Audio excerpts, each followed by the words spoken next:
अब गुरुजी ने पूछा, बेटा तू दूध कहाँ से लाया है? सरलता से बालक ने कहा, मेरे गोपाल भैया ने दिया है। गुरुजी और चकित हो गए।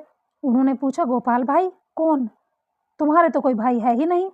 मोहन ने दृढ़ता से कहा, है क्यों नहीं, गोपाल भाई मेरा बड़ा भाई है। वह मुझे रोज वन में मिलता है। माँ कहती है कि वह सब जगह रहता है पर दिखता नहीं है। कोई उसे खूब व्याकुल होकर पुकारे वो तभी आता है।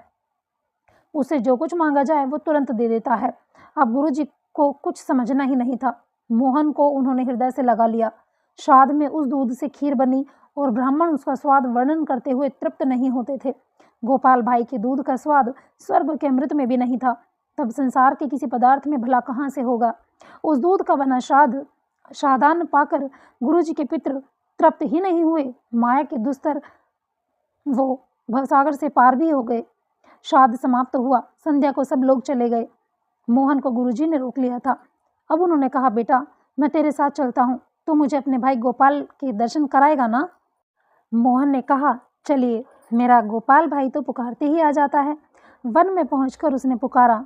उत्तर में उसे सुनाई पड़ा कि अब तुम अकेले तो हो नहीं, तुम्हें डर तो लगेगा नहीं, फिर तुम मुझे क्यों बुला रहे हो?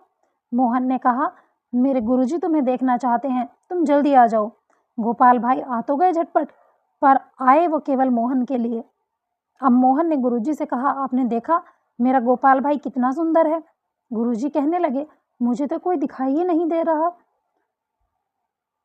मैं तो केवल एक प्रकाश मात्र को ही देख पा रहा हूँ। अब मोहन ने कहा, गोपाल भाई तुम ये क्या खेल कर रहे हो? मेरे गुरुजी को दिखाई क्यों नहीं देते?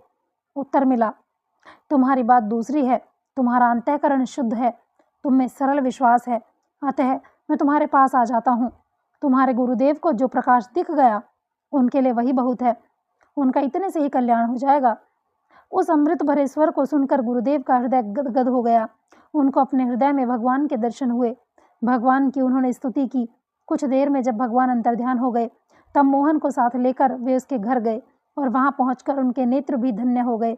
गोपाल भाई उस ब्राह्मणी की गोद में बैठे हुए थे और माता के नेत्रों की अश्रुधारा उनकी काली घुंघराली अलकों को भिगो रही थी। माता को शरीर की सुध बुध ही नहीं थी। बोलो कृष्ण कन्हैया लाल की जय, बोलो बाल गोपाल की जय। ऐसे भक्त मोहन की जय। प्यारे भक्तों, जब प्रभु में विश्वास और प्रभु के लिए हमारा हृदय शुद्ध होता है तो प्रभु अवश्य ही दर्शन देने के लिए आते हैं।